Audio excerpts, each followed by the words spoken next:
Hare Krishna. Satyananda Satye Kapakshe Sarvadhyakshe Bhaktirakshadyakshe Shri Govinde Vishwasargadikande Purnanande Nityamastam Mathirme Agyani Radirupaidya Vishesham Bhakti Param Vajati Parikosham Uchaihi Tatvam Param Spurati Durgamam Prajashram Satkunya Vrit Swarachitam Pranamami Geetam Gauram Sukhasat Kumada Pramodi Swabhi Kayagostamo Nihanta Shri Krishna Chaitanya Sudani Dharme Manodishtan Swaratim Karoto Prachina Vacha Suvichari Soham Magyopi Gita Martale Salipshu Eta Prabhore Madeta Datra Santakshamadvam Shanagadasya Brahmanyana Vairagya Sadhya Bhakti Gocharaha Narayana Parabrahma Gita Shastre Samiritaha Jnana Karmatmike Nishke Yoga Lakshe Sanskrute Atma Bhuti Siddhyarte Purva Shatkena Chodite Asatya Loka Rakshai.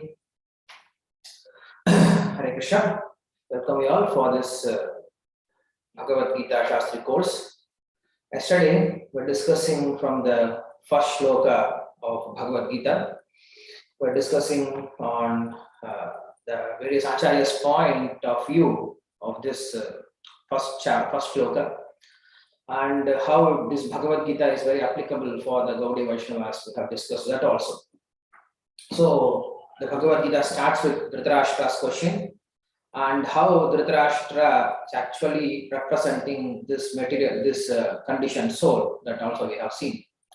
So when somebody is very much attached with his body, with his material enjoyment, then naturally he will struggle for advancement, for material advancement.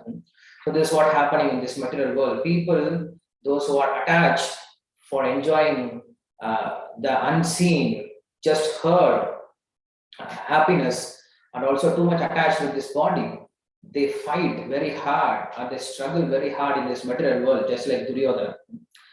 So this is how the Bhagavad Gita starts. It is not just for Arjuna, or it is not meant for Arjuna. Bhagavad Gita, it is meant for us. This is what Acharyas explained to us. And in the first shloka, Dhritarashtra is asking question. So in the question, he is not concerned about Pandavas. His concern is about his own sons. That's why when he uses the word Apurvata, so in Sanskrit there are two kinds of verbs can be applicable. One is Atmane Pada, next one is Parasmay Pada.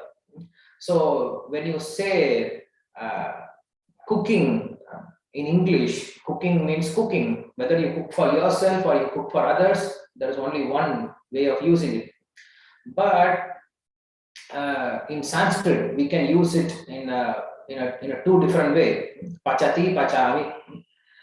Pachati, pachate. That is Parasmay Pada and Atmane Pada. If you are cooking for yourself, then it is called Atmane Pada. If you are cooking for others, then it is called Parasmay Pada. So according to the word, what kind of prayoga is used, we can understand what does it mean exactly. So here, Dhritarashtra is using Akurvata. So Akurvata means it is Atmane Pada. So means he is concerned about only his sons. So he wanted to know about the situation of his sons, whether his sons are gaining victory or not. So Sanjaya, he understood this. He understood that actually Dhritarashtra want to know that whether his sons are gaining victory or not. So he asked indirectly this question. Dhritarashtra is asking indirectly this thing. So Sanjay is also trying to answer indirectly. He's not answering directly. In the end of Bhagavad Gita, he is going to answer. Just for one question, just understand. He just asked only one question. What did my sons they do? For this one question, he is answering for 1.5 hours. And then the end, he gives an answer that yes, your sons are not going to win. Ultimately, he gives a very depressing answer. But he hears full Bhagavad Gita. Even though he hears full Bhagavad Gita, there's no use. Why? Because he was not ready to hear Bhagavad Gita, basically. He was just hearing Bhagavad Gita. Anyway, I have to hear. So in this mode, he was in a negligible mode. He was hearing. He was not hearing in a surrendering mode. He was not hearing in a bhakti mode. He was just hearing. So it didn't make any impact in his heart. So that's why we should hear Bhagavad Gita with devotion, with complete conviction. Yes, this is the only way for me to get liberated from this material world. So yeah, with this we have completed yesterday's session, and today Sanjaya is start to answer Dhritarashtra's question. He says, "Drishtva tu Pandavanikam vyudam Duryodhanastada acharya upasangamya raja vachanam brabit." Drishtva tu. Now Sanjaya is speaking about Duryodhana. While addressing Duryodhana, he says, "Raja vachanam brabit." He says, "Raja." Actually, Duryodhana is not a king, but sarcastically he is calling him as king. Yes, yes, Dhritarashtra, our king is approaching, or our king has approached Dronacharya, and he started speaking. Drishtva means after seeing. Drishtva tu Pandavanikam. Pandavanikam means vyudam. Here vyudam means array. This Mahabharata war is very systematically done. It is not like Ramayana Dvanda Yuddha. It is very systematically done because they are all very trained Kshatriyas. So they have a different arrays or different way of arranging their armies. There are, it is mentioned in Mahabharata, there are more than 18 way of arranging the war, the Sainya. So it is mentioned here that Duryodhana, just by seeing the arrangements of the Pandavas' army, he got scared. The war has not yet begun. Nobody has even shown their virya, but simply by seeing their arrangements of army, he became very fearful. So he approached Swatu Pandavanikam Vyudam Duryodhanastata Acharya Upasangamya. He approached Acharya, that is Dronacharya, Upasangamya Raja Vachanam Abravit. Here you can use just Abravit. Abravit means he spoke. We can use just Abravit. But it is mentioned here Vachanam Abravit. Vachanam means dialogues. So Sanjaya says Duryodhana, after approaching his guru Dronacharya, he was speaking many dialogues. Why? Because what is dialogue? Dialogues means it has no any use, or self-boasting, or dialogues means which has some other meaning. That is called dialogues. Usually people when they come and boost themselves, or when they speak unrelated things, or when they want to impress someone, they use many dialogues. So here that is false. False. Dialogues means they are false. So here the Duryodhana, he approaches the guru and he started speaking dialogues which are unnecessary in this situation. Then what Duryodhana said, it is mentioned here, Pashaidam Panduputranam Acharya Mahatim Cham Vyudam Drupada Putrena Tavashishyana Dhimata. He says, Drishtva Pashaidam. He says, my dear Guru, my dear Acharya, Dronacharya, please see. The first word starts with verb. Usually a sentence starts with subject. But here the line starts with a verb. Whenever you start a line with a verb, it means it indicates some emergency, some fear, some excitement. Usually we say, see there, a snake is going, be careful. Run, there is so much rain is coming. So when you want to mention something emergency, something fearful, during that time you mention you will mention the action word or the verb in the beginning of a sentence. So here, as soon as he met the guru, he did not do even pranama. He just immediately started mentioning Pashyaitam, please see what is happening. Pashyaitam Pandaputranam Acharya Mahatim Chamam Vyudam Drupada Putrena Tavashishyana Dhimata. Please see what is happening. What these Pandavas they have done, you see. They are standing against you to kill you. And not only that, your very intelligent disciple, Drishtadyumna, he is the commander-in-chief and he has arranged the army very nicely. Here, instead of getting blessings from Guru, he started to pinch Guru. he started to rebuke the Guru. He started to make fun of Guru.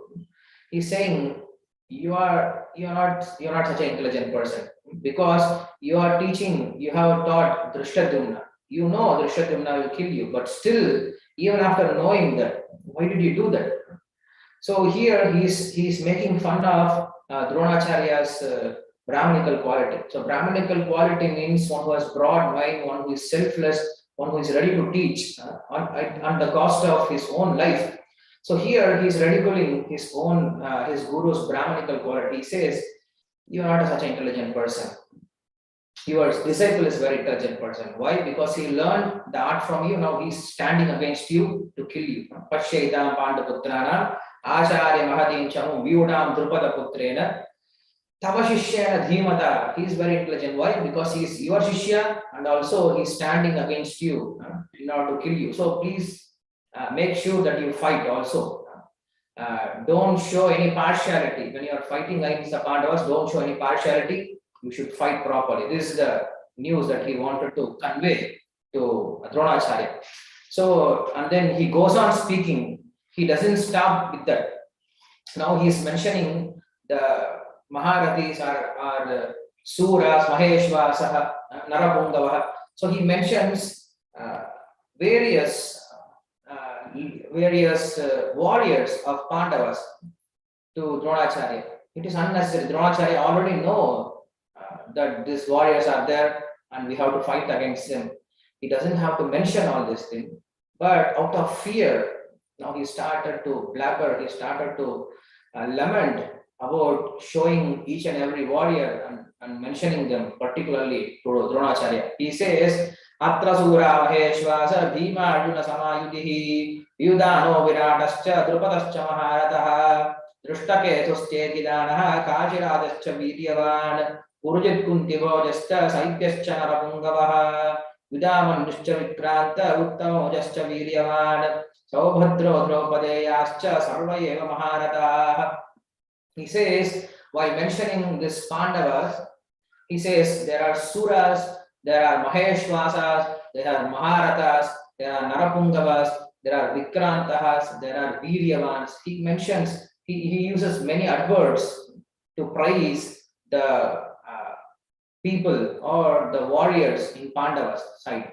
So he mentions almost like 19 names here. He says Bhima, he speaks about Arjuna, he speaks about Satyaki, he speaks about Virada, he speaks about Drupada, he speaks about Drishtaketu, Chekitana, Kashiraja, Urujit, Kuntibhoja, Saibhya, Yudamanyu, Uttamauja, Shaubhadra, that is Abhimanyu, and he speaks about Shaubhadra, Draupadeyascha, that is Draupadi's 5 sons. They are Prativindya, Shrutasena, Shrutakirti, Satanika, and Shrutakarma. So, while mentioning the Pandava side, he uses many different adverbs, and then he speaks about 19 main warriors of Pandavas. And then he uses Cha. Cha means there are much more, like Gatotkacha. There are many more warriors are there in the Pandava side. So he says they're all Maharataha. Cha Sarvayeva Maharataha. They're all called Maharata. We have Maharata, we have Ardharata. There are different categories or different ranks for each and every warrior. While mentioning this, Dronacharya is just looking at Duryodhana. What happened? Why do you mention all their names? I know they're all there. I know they're all Maharatas. What is the point? Why are you mentioning all these names? You look really scared. If you are scared, why you need to fight? Just submit yourself, make a peace treaty, and be peaceful. Just avoid the war. Why you want to fight? When you see all these warriors also are very powerful, when you understand that they are all very powerful, then why you want to fight? Then Duryodhana, he says, no, I have my side also. Please hear my side also. It's not that we don't have anyone. We also have very great warriors. Asmakam tu vishishtaye tani bhodat vijottama Nayaka mama sainyasya sanyartam tan pravimite Bhavan bhishmascha karnascha prapascha samidinjayaha Ashwattamo vikarnascha saumadastata ivacha Anye cha bhagavat sura madatte tekta jivita Nana Shastra Praharanaha Sarva Yuddha Visharadaha. Then he is mentioning about his own warriors. In this, while mentioning Kauravas or his warriors, he uses Vishishtaha. Vishishtaha means special. Asmakam tu Vishishtaye. Very interesting analogy or very interesting way of reading this is given by Sri Vaishnava Acharyas. Actually, if you see here, it's like Arjuna is boosting himself. Yes, there are my warriors who are very great and very special, very valor, very powerful people. But actually, if you read properly, what is the meaning? It has very jovial meaning. He says, Asmakam tu Vishishtaye. Vishishta means they are very special. Our warriors, they are very special. In what way they are very special? Asmakam, only among us. Our warriors, whom I am going to mention, they are very special only among us. But in comparison with Pandavas, they are nothing. When you compare with Pandavas, our warriors are nothing. But among our warriors, among Kauravas, these warriors, what I am going to mention, they are very special. But when you compare with Pandavas, they are no use. Asmakam tu Vishishtaye Tani Bodha Dvijottama. He says, Hey Dvijottama. Hey Dvijottama means hey best among the Brahmana. So he accepts you are best among the Brahmana, you are not Kshatriya, so you are not fit for the war, but still you are here. You are best among the Brahmanas, you are not the best among Kshatriyas. So the first word itself, he actually says you are unfit for the war. So he says, he says our warriors are Nayaka. Nayaka means they are heroes. Heroes we know from the movies. Heroes means they are not original warriors. They just act. So that's why we say Nayaka. Nayaka means they are actors. They're not real heroes. So here he says Nayaka Mama Sainyasya Sangyartam Tan Bravimite. Sangyartam means I'm going to speak to you for Sangyarta. Sangyarta means they are just here only for the count. Means there are warriors who are very special among us. In comparison with Pandavas, they are nothing. And also they are just heroes. They don't have real this Shakti, real power to fight. And also these people are just here just for counting. They are all of no use. They are like stars. We can have millions of stars, but no use. We don't get any light. Even if you have one moon, you get so much light. So in a similar way, these people, they are stars. They are just here for the counts, but they are of no use for our gaining victory. Then he speaks. Now he is going to speak about the warriors in the Kaurava side. He says Bhavan, because Dronacharya was in front, so he says Bhavan, Bhishmascha Karnascha Kripascha Samirinjayaha Ashwattama Vikarnascha Saumatascha Tataivacha. He speaks about Dronacharya, he speaks about Bhishma, he speaks about Karna, he speaks about Kripacharya, he speaks about Ashwattama, he speaks about Vikarna, he speaks about Bhurishrava. That's it. He speaks only 7 names. While explaining Pandavas, he was so happy to explain, to indicate 17, 19 names. But while talking about his own warriors, he spoke only 7 names because he's already depressed. As soon as he saw the army of Pandavas, he was half depressed, and he saw his own army. Then he saw all their faces so dull, not so much inspired to fight. Then he lost his inspiration completely. Still, just to manage, just to inspire them, he was mentioning different names. Here he says, Drona, you are there. But Dronacharya of no use because he has already taken a vow that he will never kill any Pandavas. So Dronacharya has no use. Then we have Bhishma. Bhishma also, he has said that I'm not going to kill the Pandavas. So Bhishma is also of no use. And also Bhishma, he has taken a vow that he will fight only if Karna is not there. So Karna is removed from the war field until we have Bhishma. So Bhishma was there, and Bhishma is not going to fight completely for Kauravas. That is one thing. And then we have Karna. He mentions about Karna also. Why he is mentioning about Karna? Karna is not there in the war field. That means he has already concluded that Bhishma is going to die and Karna is going to come for the war field. So he has already decided, he has already declared to Dronacharya that yes, our Bhishma is going to die, because only if Bhishma dies, then only Karna will come for war. That was the challenge. So here he says Bhishmascha Karnascha. So Bhishma is going to die, then Karna is going to come. Then Kripa. We know Kripacharya, but actually in Mahabharata we don't find Kripacharya fighting very much in Mahabharata. You can find in Yuddha Kanda. Then we have Ashwatthama. Ashwatthama, he doesn't have complete knowledge of war field also. And we have Vikarna. Why Vikarna is mentioned here? Who is Vikarna? Vikarna is a third brother of Kauravas. Actually, when Draupadi was disrobed, everyone was silent. But Vikarna spoke. He actually opposed all the Kauravas. He said it is not proper. You should not do this. You should not make a woman like this. So he is the only person who asked question against Kauravas. So Vikarna is not so powerful, but here Duryodhana is speaking about Vikarna. Why? Because Vikarna may change his mind in the last moment. He may take the side of Pandavas. So just to keep him in his own side, he is mentioning about Vikarna also. So when Vikarna was fighting, he comes to Bhima to fight. And as soon as Bhima saw Vikarna, he stopped fighting. Bhima did not fight with Vikarna. He said, Vikarna, you please leave. I will not fight with you.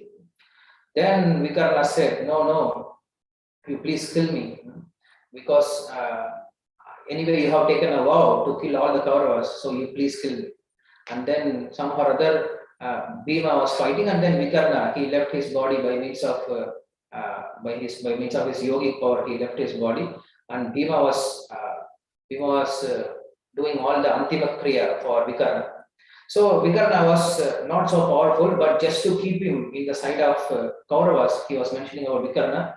And Bhurishrava was also having a curse from Shiva. He is also not useful to fight. So here he mentions only 7 names, and he's already depressed. He said, anyway, they are of no use.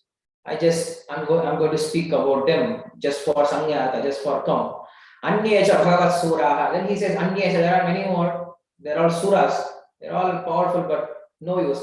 And he speaks very important thing. He says, Anyecha Bhagavat Sura. Mother Te Tekta Jivitaha. They're all dead already. They're all ready to die for my sake. At least if you die for Krishna, you will get good sthana. But if you are going to die for Duryodhana, what is the use?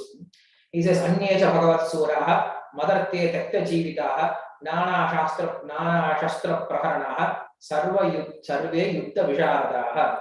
They're all very expert in using different weapons. They're all very expert in warfare. So after mentioning all the names of the Kauravas, and he says, Aparyaptam asmakam bhalam bhishma birakshitam paryaptam taitame tesham bhalam bhima birakshitam. He says there are 2 different kinds of reading of this shloka. He says by seeing the Pandavas army, he says they're all aparyaptam, paryaptam. The opposite side, Pandava side, it is paryaptam. And our side, it's aparyaptam. So there are two ways of understanding. When you say paryaptam means enough or complete, or paryaptam means limited, and aparyaptam means not. Aparyaptam means unlimited, and aparyaptam means not complete. There are two ways of reading. So here, Duryodhana, the person of greed, even though he has 11 Akshogini Sainya, but after having this 11 Akshogini Sainya, also he thinks our Sainya is aparyaptam, it is not complete. Why? And then he says Pandava Sainya, it looks very full, it looks very complete. Why it looks complete? He says because our Sainya is controlled, or our Sainya is managed by Bhishmadeva, it is not full. And opposite Sainya, it is managed by Bhima, it is full. Because he is always concerned about Bhima. Bhima is the eternal enemy for Duryodhana. So he mentions about Bhima instead of Drishtadyumna. And the other way of understanding is he sees his own Sainya is incomplete and the opposite Sainya, that is Pandava Sainya, as complete. Why? Because in the Pandava Sainya, there is a complete person. That is Purna Purushottam. Om Purnam, Ada Purnam, Idam Purnat Purnam Adachate, Purnasya Purnavadaya, Purnameva Avashyate. That Purna Swarupa, Purna Brahma, that Lord is present in opposite side. That's why when Lord is present, then everything becomes Purna. When Lord is not present, then even though you may have complete things, but it becomes incomplete. That's why it is said here, Bhagavad Bhakti Hinasya Jata Shastram Jatattapaha Apranasya Iva Dehasya Mandalam Lokaranjanam. That Bhagavad Bhakti Hinasya, without Lord's presence or without Bhakti, Bhagavad Bhakti Hinasya, all other material opulences like Jata, Shastra, Japa, Tapa, we may have many material resources or many material opulences, but all these material opulences are considered as zero. They don't have any value. They are just like the decoration on a dead body. You have a dead body and you decorate a dead body. That is no use. Because apranahina dehasya, without the life air, even though you may decorate a dead body, it has no any value. Similarly, in our life also, without Krishna, everything is incomplete. That's why it is said here that the Duryodhana is saying that because the opposite side is where Krishna is present, so it looks very Purna, it looks very complete. In our side, even though we have big army, but it looks incomplete because there is no Krishna here. So this how the Arjuna, the Duryodhana is presenting about his own Sainya and also the opposite Sainya. I will end here. It's already 7 o'clock, and tomorrow and after tomorrow, here we have local festival, and we have we are from Madurai, so we have Meenakshi Tirutkalyanam, we have Alagar festival, and we have tomorrow is Tamil New Year, so we have many festivals arranged, and tomorrow and day after tomorrow. So we will not be having any classes tomorrow and day after tomorrow. So we'll be having classes from Monday only. So we'll see you all on Monday for this Gita Sastri course. Srimad Bhagavad Gita ki jai, Srila Prabhupada ki jai.